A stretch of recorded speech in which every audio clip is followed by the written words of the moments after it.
I was just an ordinary 30-year-old citizen who had bought a new gun and was unaccepting of the District of Columbia's new gun controls that said I had to register my firearm or turn it in or throw it in the trash or go to jail. There had to be a Second Amendment option somewhere.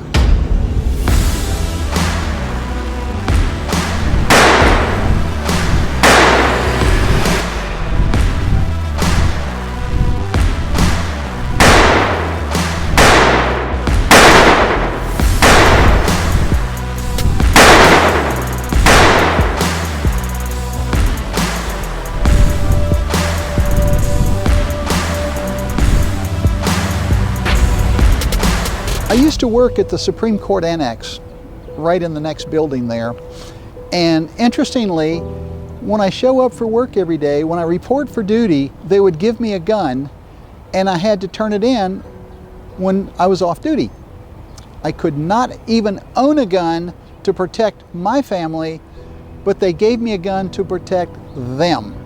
I moved to DC 200 years to the day after the signing of the Declaration of Independence. At the end of Drug Trade Day, the drug czar would fire his Glock into the air, a full magazine of 16 rounds, which indicates trading has ended for the day, not unlike their ringing the bell to indicate end of trade on Wall Street. And I ended up with a couple of bullet holes in my house. I decided, gee, why wouldn't I want a gun? So since there were no gun laws, it was like the equivalent of constitutional carry today, no paperwork, no approval needed. So I drove across the state line from DC into Maryland and purchased my first firearm. And there was a 5-day wait in Maryland, I think, at the time, probably the very first incursion into our Second Amendment rights. Brought my gun back home, and 3 months later, a gun ban went in DC, and that's when the gunfight started. DC Council passed this law in the interest of public safety to ban all guns. It was a very intellectual decision I had to make, and the decision was, ain't doing it. I realized later that if I went to work for them, became one of them, when I couldn't have a gun to protect myself, they would give me a gun to protect them.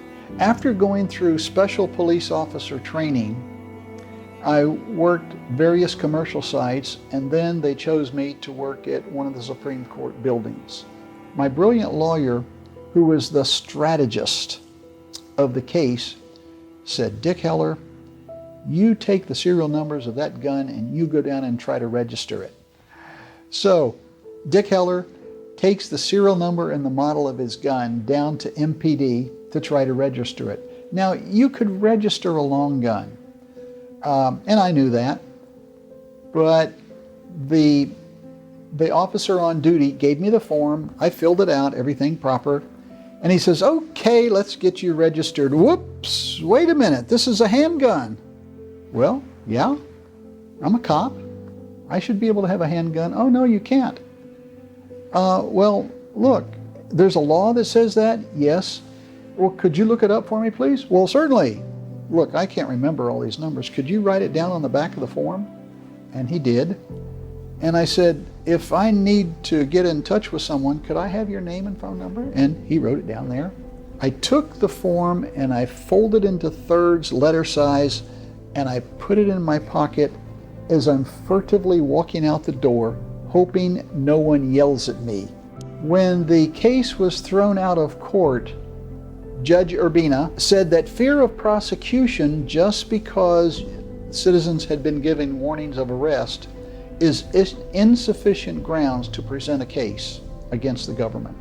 The attorney said, Your Honor, we do have one last element we have not considered, and that's that one of the members of our litigation team did attempt to register a handgun. The judge said, quote, since Mr. Heller has exhausted all administrative remedies, he has been harmed, unquote. What a thin thread that case rested on. As the case was perking its way up to the Supreme Court, the Washington Post had a statement and said, "It did not go unnoticed by the Supreme Court justices that the litigant was one of those protecting their lives." After the case was heard, it seemed to me that they had been prepared for a loss, because within a matter of days, the city solicitor general and attorney general had produced the 16 hoops and hurdles that a gun owner had to jump through and under and over before they could be a mere firearms owner. Nothing to do with carrying outside the home. For the Supreme Court test of DC versus Heller, there were 50 or more amicus briefs written for the case from all over the country, many organizations. What I liked about the GOA, Gun Owners of America brief, is that it made a very succinct point in stating that the militia, which so many people were trying to categorize as our National Guard, was clearly a self-bodying, self-regulating organization, had nothing to do with the National Guard. And that was a significant merit in our favor. And I since then learned that being a life member of multiple gun organizations, I realized that GOA, Gun Owners of America, was the one no compromise gun organization. And since I had been supporting GOA for about 30 years with many other organizations, that's the one I decided to finally call and say, hey, I think we should be working together because of your no compromise agenda. My gunfight started in 1976 with a single handgun, and here it is 40 years later, I'm still fighting for certain kinds of handguns. I'm not halfway to machine gun level yet. In addition to sticking it to the man for infringing on our Second Amendment rights, my advocacy is teaching firearms classes at no charge. I've had people approach me and say that with my training, their lives have been saved, and that touches your heart. If you excuse me now, I have to get to the range. That's true. Let's go. Hey, throw me my hat. Thank you.